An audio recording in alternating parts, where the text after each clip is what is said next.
네, 반갑습니다. 오늘은요, 가을철 눈 건강에 대한 부분에 대해서 강의를 해드리도록 하겠습니다.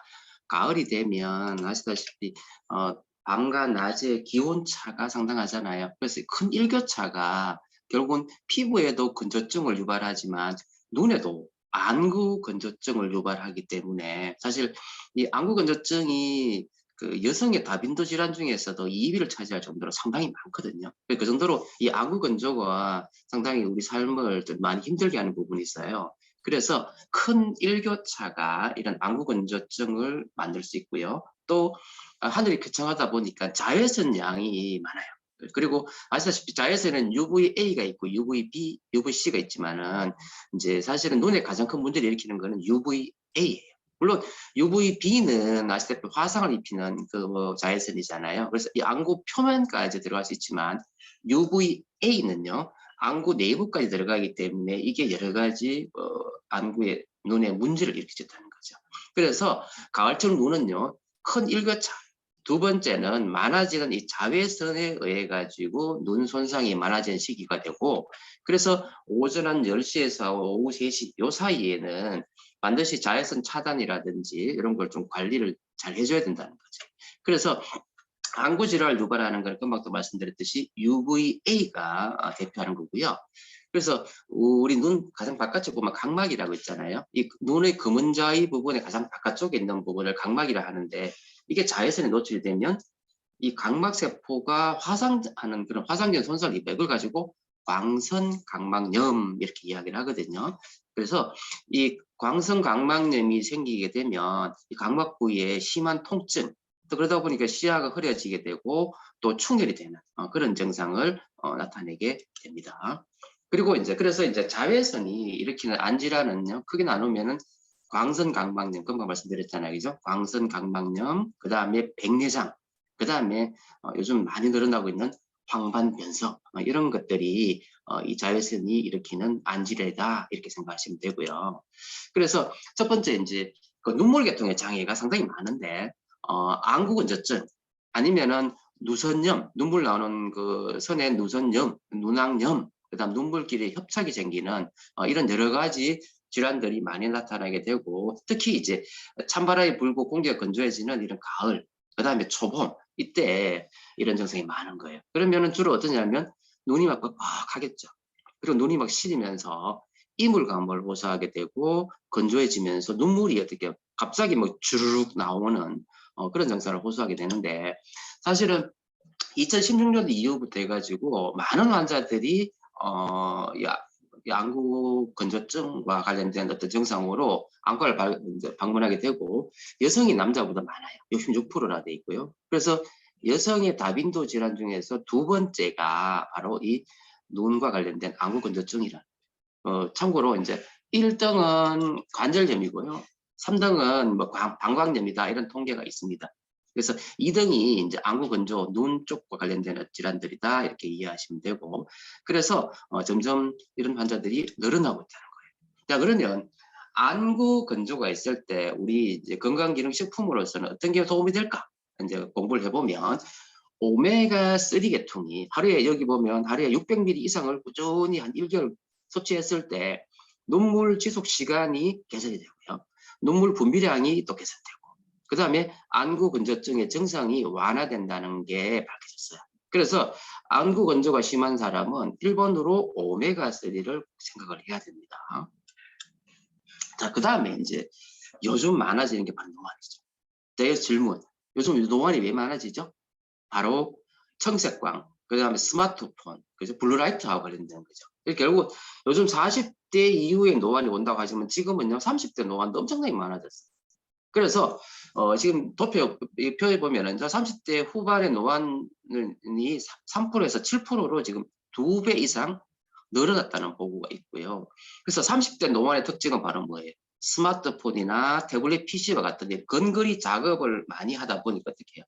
작업하면서 눈 깜빡하지 않죠. 그래서 정상적으로는 하루에 1분에 한 15에서 20회 깜빡여야 되는데 이런 사람은 1분에 5회도 깜빡 안 한다는 거죠. 그래서 이런 것 때문에 노안이 발생할 확률이 높아지는 거고, 그래서 이제 이거를 예방하려면 어떻게 해야 되죠? 스마트폰이나 태블릿 PC 같은 걸 사용하는 걸 빈도를 줄여야 돼요. 그래서 눈을 자주 깜빡거려야 되고, 또 자외선이 또 문제가 되니까 자외선 차단을 위해서 선글라스, 그 다음에 이제 금주, 금연, 뭐 충분한 수면인과 청결한 환경, 이런 건 당연한 거고요. 그 다음에 이제 안구 운동, 요즘 그 안구 운동을 위한 그 우리 디바이스 있잖아요. 그래서 안구 운동이나 안구 마사지. 그래서 이런 걸 통해 가지고 노안을 예방해야 되고, 중요한 건요, 정기적으로 검사를 해야 된다. 그래서 노안이 뒤에 보면 노안, 그다음에 뭐 녹내장, 방광배성 같은 게 있는데, 이런 거는 확실하게 구분이 안 되기 때문에 반드시 정기적인 검사를 하는 게 중요하다는 거예요. 그래서 한국인의 6대 눈 질환 하면은요, 백내장, 안구건조, 그다음에 노안, 그다음에 이제 망막에 어떤 질환들이 있는 망막 질환, 그다음 황반변성, 그다음에 녹내장, 이런 걸 가지고 이제 6대 눈 질환이다, 이렇게 이야기하는데요. 점점 이제 고령화 사회가 되다 보니까 노인성 안 질환이 증가하게 되고, 그래서 눈 건강에 어떤 게 중요한데, 지금 보면 38% 정도만 눈 건강 관리를 하고 있고, 나머지는 아직도 무관심하다는 거예요. 그래서 이게 또 여러 가지 문제를 일으킬 수 있다는 거고요. 그래서 한국의 6대 눈질환 중에서 1920년 이후에 백내장과 녹내장, 그다음에 황반변성, 그죠? 이런, 그리고 또 3대 노인성 안질환으로 이제 40대 이상 환자 수가 11만 명으로 많은 숫자가 이제 병원에 방문하게 되는, 그죠? 그래서 이런 백내장, 녹내장, 방광배성 같은 질환들이 많이 늘고 있다는 사실을 기억했으면 좋겠습니다. 그래서 이거는 사실은 식생활, 그 다음에 이제 생활 습관, 뭐 이런 거하고 또 관련되어 있겠죠. 그래서 이제 금방 이제 말씀드렸고, 그 다음에 백내장 같은 경우에는요, 특히 당뇨병하고, 사실은 당뇨라는 거는 혈관 질환인 거 아시죠? 그래서 당뇨가 심해지면 결국은 혈관이 많이 있는 눈이라든지 콩팥이라든지 이런 쪽에 결국 또 문제를 일으키잖아요. 마찬가지로 젊은 당뇨병 환자가 늘어나게 되면서 젊은 백내장 환자가 자꾸 늘어나게 되는 거고, 그 다음에 이제 황반변성은 식생활의 서구화, 그 다음 디지털 기기 사용을 급증하다 보니까 황반변성이 점점 늘어나고 있다는 거고, 그래서 그 다음에 3대 실명의 원인 중에 하나가 바로 뭐냐면 녹내장이죠. 그래서 아시다시피 녹내장은 안압이 증가하는 건데, 이거는 식습관과 운동 부족으로 주로 성인병의 증가와 관련이 있는 경우가 많다는 이야기가 있습니다. 그래서 40대에 74.6%의 응답자가 노안을 의심하고 있다. 하지만 실제로 검진받는 사람은 그거의 절반도 안 된다는 거죠. 24.3%밖에 안 된다는 거죠. 그래서 20대, 30대는 특히 잘 안 가서는 안 가. 저도 잘 안 가게 되던데. 그래서 이거는 자연스러운 노화가 아니라는 거예요. 그래서 적극적인 관리를 통해서 이 노화를 진행하는 것을 우리가 예방을 해야 되겠다는 사실을 기억했으면 좋겠습니다. 그리고 이제 이 노안과 우리가 혼돈하기 쉬운 어떤 질환들이 백내장, 그다음 뒤에는 여러 가지 질환들이 있는데, 특히 백내장 같은 경우에는 아시다시피 노안과 달리 수정체가 헌탁해가지고 뿌옇게 보이는 게 바로 백내장이잖아요. 근데 사실 검사를 하지 않으면 명확하게 이걸 구분하기가 쉽지는 않습니다. 그래서 백내장은 금방 말씀드렸듯이 수정체 안에 있는 단백질 성분이 노화가 되거나 아니면 여러 가지 원인에 의해서 변성이 와요. 그 때문에 시야가 뿌옇게 보이는 그런 걸 가지고 백내장이다 이야기하는데, 눈이 갑자기 막 부셔요. 그러니까 조명 현상이라 그래가지고 밝은 낮이나 아니면 빛이 들어오는 데 나가면 막 눈이 부셔서 시야가 더 안 보이게 되는 그런 현상이 조명 현상인데, 이런 걸 나타내게 되고, 그 다음에 복시 현상이라 그래가지고 한쪽 눈을 가렸을 때 사물 두 개를 보이는 증상, 이런 걸 가지고 백내장을 나타낼 수 있는데, 사실은 제일 중요한 거는 이걸 노안으로 그냥 오인하고 치료를 놓쳐버리면 결국 문제가 되는 거죠. 그래서 원인은, 가장 큰 원인은 나이지만은 그 외에 많은 원인 중에 하나가 당뇨예요. 그리고 식생활 중에서 이제 비만이나 음주, 흡연 같은 것도 연관돼 있고, 그 외에 뭐 자가 면역 질환이라든지 환경적인 요인이라든지 미세먼지, 블루라이트와 같은 것들이 이 백내장을 유발할 가능성이 높다는 거죠. 자, 그 다음에 이제 녹내장. 녹내장은 아시다시피 안압이 증가하는 거잖아요. 그래서 각막과 수정체로 영양 공급하는 혈관 방수의 어떤 통로가 막혀가지고 안압이 증가하는 경우인데, 그래서 안구내 안압이 증가하게 되고 혈액순환이 잘 안 되게 되겠죠. 그러다 보면은 시신기능이 손상을 입으면서 통증은 주로 없는데 나중에 결국은 뭐냐면은 시야가 바깥쪽이 검게 보이면서 시야가 좁아지는 그런 현상을 녹내장의 이제 마지막 증상이다 이렇게 이해하시면 되겠습니다. 자, 그 다음에 요즘 제일 많이 늘어나는 게 바로 뭐냐면 황반변성이에요. 그래서 황반이라는 거는 안구 안쪽에 덮고 있는 얇고 투명한 신경 조직인데 이 망막의 중심 부위에 있어요. 그래서 여기에는 뭐가 많이 있냐면요, 루테인이라는 황반 색소가 많이 있는 거예요. 그래서 이 황반 색소의 가장 일반적인 그 기능은 뭐냐면 도로는 자외선이라든지 이런 블루라이트를 차단하는 게 일본 어떤 그 기능인데, 이 황반 부위에 변성이 일어나면서 시력 장애를 일으킨 질환이 황반 변성이에요. 그래서 발병 후에서 한 수개월 이내에 그래서 2에 3년 내에 실명을 초래하는 그런 치명적인 질환이 될 수 있는데, 문제는 뭐냐면 초기엔 증상이 없어요. 그래서 노안과 비슷하게 생각하다가 실명을 하게 되는 그런 문제가 되고요. 그래서 황반 변성은 주로 50대 이상의 연령에서 많이 발생하지만 눈을 혹사하는 20대, 30대, 40대에도 발생할 수 있다는 거예요. 그래서 노안이 시작되는 요즘 40대 초반이잖아요. 그죠? 그러면은 꼭 한 번씩, 1년에 한 번 정도는 망막 안저 검사를 해보는 게 좋겠다는 거죠. 그래서 이 황반이라는 거는 색소는 뭐가 많죠? 루테인이라는 성분이잖아요. 근데 루테인은 아시다시피 카로티노이드 성분이에요. 그래서 이게 자외선이나 외부 조명에서 방출되는 어떤 청색광을 흡수를 해요. 블루라이트를 흡수를 하기 때문에 이 루테인 황반 색소가 감소하게 되면 결국 이 청색광에 의해서 데미지가 오게 되겠죠. 그죠? 그래서 이 시각 기능을 개선시키고 시력 저하를 예방하게 되는 게 바로 황반 색소 루테인이 되겠죠. 자, 그래서 황반 변성의 위험군은 1번인 고령 자체죠. 그죠? 그래서 40대 이후에 많고 30대도 드물게 발생할 수 있다는 거고요. 그 다음에는 흡연을 많이 하는 사람이 유병률이 높대요.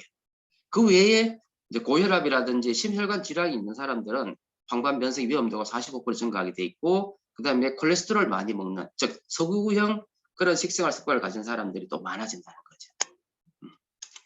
그래서 특히 또 이 뒤에 제가 좀 더 말씀드리겠지만은 항산화제, 즉 사실은 이제 황반 색소의 역할은 청색관을 차단하는 물리적인 것도 있지만 사실 이게 뭐냐면요, 항산화 역할을 한다는 거죠. 그래서 이 항산화제를 섭취를 부족하게 되면 항산화제와 루테인 섭취가 부족한 사람한테서도 위험도가 높아지는 거고, 그리고 가정에 있는 사람들이 많아지는데, 보시면은 왼쪽에 흰 점이, 검은 점이 이런 식으로, 그죠? 이런 모양으로 나타나는 걸 가지고 우리가 황반 변성이다 이렇게 이야기할 수 있습니다. 그래서 이제 지금 이 황반 변성 환자가 연도별로 그럴리에 갑자기 많이 늘어나고 있는 거예요. 그래서 40세 이상 인구 중에서 백내장이 43%고 녹내장이 3% 정도 되고 황반 변성이 13%지만 증가율이 제일 높은 거는 바로 뭐다? 황반 변성. 그래서 이제 초기에 증상이 없는 녹내장이 3대 실명 중에 하나이고, 또 근래의 황반 변성은 증가율이 1위인 안질환이면서 70대의 실명의 원인 1위가 바로 황반 변성이라. 그래서 녹내장과 황반 변성은요, 이 초기 진단이 잘 안 되기 때문에 그래서 정기적인 검사가 반드시 필요해요. 그래서 단순하게 노안이다라고 치부하지 마시고 정기적인 검사를 통해서 미리 발견하는 게 중요하겠습니다. 자, 그 다음에 노화가 되면요, 눈 기능이 떨어지면서 피가 잘 안 돌잖아요. 그러다 보면은 노폐물이 쌓이게 되는 거예요. 망막 색소 상태에 쌓인 노폐물을 가지고 뭐라고 하냐면 두루젠이라고 그러는데, 이 두루젠이 결국은 시각세포의 변형과 손상을 일으키면서 황반 변성을 일으키는 어떤 물질이 되는 거예요. 바로 이게 바로 두루젠이 바로 활성산소 역할을 하게 되고, 그것이 바로 이 황반 변성을 유발하게 되는데, 이 황반 변성은 초기는 근성 황반 변성이라고 그러고요.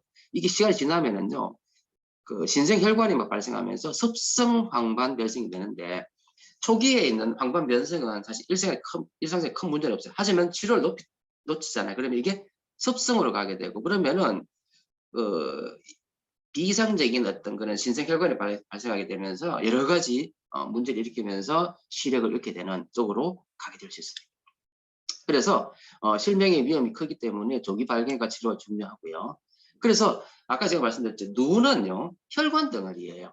그래서 망막에 있는 무수한 어떤 미세 혈관 분포가 있기 때문에 그래서 혈관 관리가 중요하다. 혈관이 나쁜 사람은 눈은 당연히 나빠지게 되는 거고. 그래서 혈관의 3대 지표로 하는 거는 뭐죠? 혈압, 그 다음에 혈당, 그 다음에 콜레스테롤이잖아요. 그래서 이런 혈압이 높은 고혈압이라든지 그 다음에 당뇨병, 그 다음에 고콜레스테롤 혈증 같은 경우에는 당연히 눈도 나빠진다는 거죠. 그래서 당뇨병성 망막병증과 같은 거, 그 다음에 망막혈관이 폐쇄한다. 이게 결국은 눈에 말 그대로 중풍이죠. 그러니까 혈관이 나빠지는 사람은 눈도 안 좋을 수 있다. 그래서 여기 밑에 보시면 고도근심 환자라든지 고혈압, 당뇨 환자, 또 가족이 있는 경우는 반드시 6개월에서 한 1년 정도마다 망막의 정밀 검사를 해보는 게 좋겠다. 이렇게 이해하시면 되겠습니다. 자, 그래서 아까 이제 황반 색소인 루테인에 대한 연구가 요즘 많이 되고 있는데, 아까 제가 말씀드렸죠. 루테인은요, 청색광을 차단하는 그런 물리적인 기능도 있지만, 연구를 해보니까 이게 바로 뭐냐면, 유해산소를 차단하는 그런 효과가 있고, 또 염증을 억제시키는 그런 거예요. 그래서 염증 인자인 NF-카파비 하는 게 있는데, NF-카파비를 약간 억제를 하고, 유해산소를 제거해주는 그런 기능이 이 루테인이 있는 거예요. 그래서 조금 더 연구를 해보니까 이게 결국 뭐냐면 루테인이 면역을 증가시키고 염증 반응에 관여한다. 그래서 결론적으로 얘기해서 황반 변성도 역시 염증과 관련된 질환이고, 그래서 이 루테인은요 항염 효과. 그래서 이 항염 효과는 항산화 기능과 연결되어 있다는 거고, 그래서 유해산소인 과산화수소를 억제함으로 해서 NF-카파비를 억제한다라는 연구가 되어 있고, 또 요즘은 그 아까 콜레스테롤, 그래서 여기 보면 SRB1이 돼 있는데 이게 콜레스테롤 대사에 또 관여해서 콜레스테롤을 또 떨어뜨리는 그런 어떤 기능도 있다는 게 지금 연구가 되고 있다는 거예요. 결론적으로 루테인은 물리적인 것도 있지만 결국 뭐다 이게 항산화 기능을 하는구나 이렇게 이해하시면 되고, 그래서 결국은요 황반 변성은 산화 스트레스에 의한 염증이다 이렇게 이해하면 돼요. 그래서 유해산소를 루테인이 제거를 해주고, 또 여기 보면은 NF-카파비라는 염증 물질을 또 없애주고, 그 다음 NRF2라는 걸 통해서 이거는 활성화시켜요. NRF2를 활성화시키면 황산화 체계가 이제 활동한다는 이야기가 되거든요. 그래서 이런 식으로 루테인이 항염, 항산화 기능이 있는 걸로 지금 연구가 많이 되어지고 있습니다. 근데 이 루테인의 연구는요, 눈뿐 아니라 뼈, 혈관, 간에도 있는 걸로 지금 연구가 되고 있대요. 그래서 이건 조금 더 전문적인 거라서 너무 이야기하겠습니다. 그래서 아까 말씀드린 유해산소를 억제하고 NRF2를 활성화함으로 해서 항산화 효소를 활성화하는 그런 기능이 루테인에도 있다. 이렇게 이해하시면 되겠습니다. 자, 그 다음에 눈 건강에 또 도움이 되는 건 바로 뭐냐면 식물영양소예요. 식물영양소. 그래서 식물영양소는요, 첫 번째 레스베라트롤이라든지 루테인, 지아잔틴, 안토시안 들어보셨잖아요, 그죠? 레스베라트롤, 루테인, 지아잔틴, 안토시아닌이 바로 이 백내장을 예방해준다는 거예요. 그래서 여아들이 이 과산화수소라든지 글루타티온의 어떤 감소에 의한 산화 스트레스 때문에 백내장이 온다고 지금 알려져 있거든요. 결국은 이런 식물 영양소들이 백내장을 예방해 줄 수 있고, 또 황반 변성에도 그 아까 염증이라 그랬잖아요, 그죠? 그래서 루테인, 지아잔틴, 그다음 녹차에 있는 EGCG라든지 베리와 같은 이런 것들이 항산화, 항염 하는 그런 효과가 있다는 거고, 그다음 녹내장도 여기 보면 안토시아닌, 그다음에 은행 추출 같은 혈액순환, 그다음 녹차의 EGCG 이런 것들이 결국 눈에 도움이 된다. 그래서 결론적으로 이야기하면 다양한 종류의 식물 영양소, 그죠? 정리하면 레스베라트롤, 그다음 루테인, 지아잔틴, 안토시아닌, 그죠? 이런 것들이 도움이 되고, 녹차의 EGCG, 그다음에 은행 추출물 이런 것들이 눈에 도움이 되겠구나라고 생각하시고 많이 드시면 좋을 것 같습니다. 그래서 눈 건강을 위해서는 이런 채소와 같은 식물 섭취가 중요하다 이해하시면 되겠습니다. 그래서 이제 정리한다면은 이제 식이 보충은 여기 보면 이제 AREDS 하는 데서는 루테인, 지아잔틴, 비타민 C도 항산화 기능이 있으니까 도움될 거고, 비타민 E 항산화, 아연, 구리와 같은 항산화 미네랄들. 그래서 이런 것들이 중기의 근성 황반 변성이 말기에 습성으로 가는 것을 억제해 준다라는 그런 연구가 되고 있대요. 그리고 황반 변성을 예방하는 7가지 음식에 이제 한국 망막 변성 협회에 보면 색이 진한 야채, 시금치와 가지 같은 거, 그다음에 색이 진한 과일, 포도나 베리 종류, 그다음 덩푸른 생선, 오메가3겠지, 그죠? 녹차, 그죠? EGCG, 그다음 정제가 덜 된 곡물, 현미와 같은 것들, 견과류, 그다음에 검은 콩 이런 것들이 눈에 도움이 된다는 그런 연구가 있습니다. 그래서 이런 걸 통해서 오늘 가을철 눈 관리를 잘 하시고요. 그래서 치명적인 황반변성이라든지 녹내장, 그다음에 백내장, 그죠? 이런 걸 또 예방하고 그다음에 노안으로 가는 것을 예방해주는 그런 시절 됐으면 좋겠습니다. 자, 오늘 강의는 여기서 마치도록 하겠습니다. 감사합니다.